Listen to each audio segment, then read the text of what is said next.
జ్యోతిషాస్త్రరీత్యా ద్వాదశ రాశులు 12వ రాశి అయినటువంటి మీనరాశి మిత్రులారా, మీరు పూర్వభద్ర నక్షత్రం 4వ పాదం, ఉత్తరాభద్ర నక్షత్రం 1, 2, 3, 4 పాదములు, రేవతి నక్షత్రం 1, 2, 3, 4 పాదాలకి జన్మించిన మీరు మీనరాశి వారిగా పరిగణించబడుతున్నారు. ఈ నెల మీకు శుభాశుభ ఫలితాలు ఎలా ఉన్నాయంటే 7.5 శని 7.5 అనేది నడుస్తుంది. మీనరాశి మిత్రులారా, ఈ జూన్ నెల మీకు హెచ్చు తగ్గులు ఉంటుంది. గోచార గ్రహస్థితులను దృష్టిలో పెట్టుకొని లగ్నంలో శని, ద్వితీయంలో శుక్రుడు, తృతీయంలో రవి బుధులు, చతుర్థంలో గురుడు, పంచమంలో కుజుడు, సప్తమంలో కేతువు, వ్యయస్థానంలో రాహువు. జన్మ శని కారణంగా కాస్త స్ట్రెస్ ఉంటుంది. స్ట్రెస్ మాత్రమే కదా ఉంటుంది, పడిపోం కదా. కాబట్టి 7.5 శని వచ్చిందంటే ఏదో భయపడక్కర్లేదని మనల్ని ట్యూన్ చేస్తున్నాడు శని భగవానుడు అని గుర్తుపెట్టుకోండి. మిగతా గ్రహాలన్నీ అనుకూలంగా ఉన్నాయి కదా. ఈ మాసం మొదటి వారంలో నూతన ఆదాయ మార్గాలు అద్భుతంగా ఉంది. వ్యాపారంలో మంచి అభివృద్ధి, వ్యాపారం నూతన పెట్టుబడి కలిగిస్తాయి.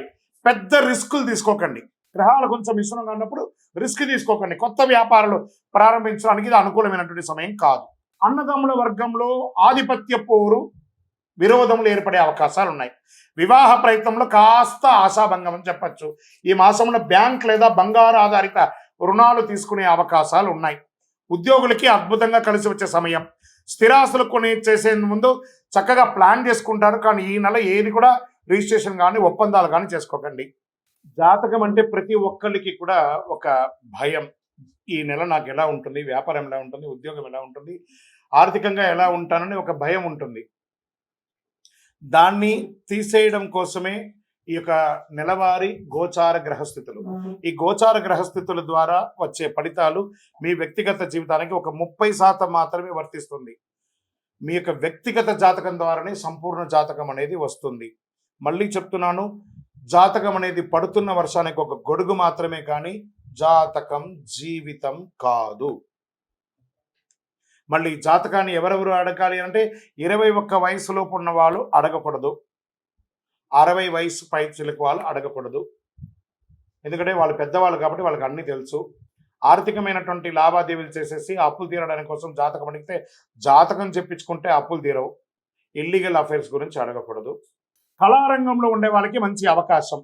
ఈ యొక్క కాస్మెటిక్స్ కానీ బ్యూటీ పార్లర్ కానీ వాటికి అందరికీ కూడా ఈ నెల చాలా అద్భుతం అని చెప్పచ్చు. విద్యార్థులకి చాలా యోగకాలం. మంచి పాఠశాల లేదా విద్యాలయాల్లో ప్రవేశాలు దొరుకుతాయి. భార్యాభర్తల మధ్య కాస్త సఖ్యత లోపం అవుతుంది, జాగ్రత్త పడండి.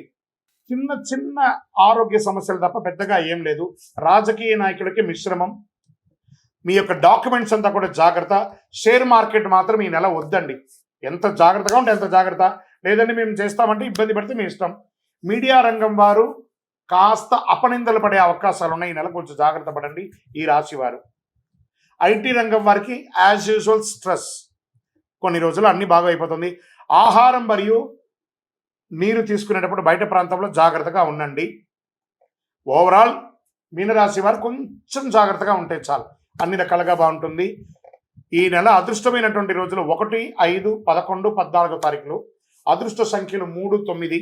చంద్రాష్టమం 6, 8 గంటల 6 నిమిషాల నుండి 6వ తారీఖున రాత్రి, 9వ తారీఖున 8 గంటల 50 నిమిషాల ఉదయం వరకు చంద్రాష్టమం ఉంటుంది. జాగ్రత్తగా ఉండండి. ఈ 2.5 రోజులు ఆరోగ్యపరంగా సంతకాలు పెట్టేటప్పుడు, వాహనం నడిపేటప్పుడు జాగ్రత్త. హనుమాన్ చాలీసా పారాయణ చేయండి. మహాసుదర్శన మంత్రాన్ని ప్రార్థన చేయండి. ఆదిత్య హృదయం కూడా మీకు అనుగ్రహిస్తుంది. శనేశ్వరుని ప్రసన్నం చేసుకోండి. ఎలా? దేహి మే బుద్ధి వైశిష్ట్యం, దేహి మే నిత్య యవ్వనం, దేహి మే పరమ ఆనందం, దేవదేవ జగత్పదే. శనివారం వెళ్ళి ఆ యొక్క నవగ్రహాలకి మీ వయస్సు ఎంత ఉందో అన్ని దీపాలు వెలిగించండి. దైవ ప్రార్థన చేయండి. 19 ప్రదక్షిణాలు చేయండి. 48 రోజులు పూజ చేసినటువంటి అతి శక్తివంతమైనటువంటి కరుంగాలి మాలను ధరించండి. ఆరోగ్యంగా, ఐశ్వర్యంగా, విజయంగా, సంతోషంగా ఉంటారు. మీ యొక్క వ్యక్తిగత జాతకం తెలుసుకోవడానికి కింద ఉన్నటువంటి నంబర్కి మీ యొక్క పేరు, date of birth, time of birth, place of birth చేయండి. ఇంకను మీరందరూ కూడాను ఆయురారోగ్య ఐశ్వర్య భోగభాగ్యాలతో ఉండాలని అఖిలాండ కోటి బ్రహ్మాండ నాయకుడు శ్రీ ధర్మశాస్త్ర అయ్యప్ప స్వామి వారిని ప్రార్థిస్తున్నాం. మీరు తిరుపతికి వచ్చినప్పుడు అయ్యప్ప స్వామి వారి 18 అవతారముల దేవాలయాన్ని బ్రహ్మశ్రీ డాక్టర్ చంద్రముని గురుస్వామి గారు నిర్మించి సమాజానికి అంకితం ఇచ్చారు. జీవకోన అనే ప్రాంతంలో తిరుపతిలో రైల్వే స్టేషన్ నుండి బస్ స్టాండ్ నుండి 3 కిలోమీటర్ల దూరంలో ఉంటుంది. రండి, దర్శనం చేసుకోండి, అనుగ్రహం పొందండి. విజయోస్తు. వందే మాతరం, వందే మాతరం, వందే మాతరం.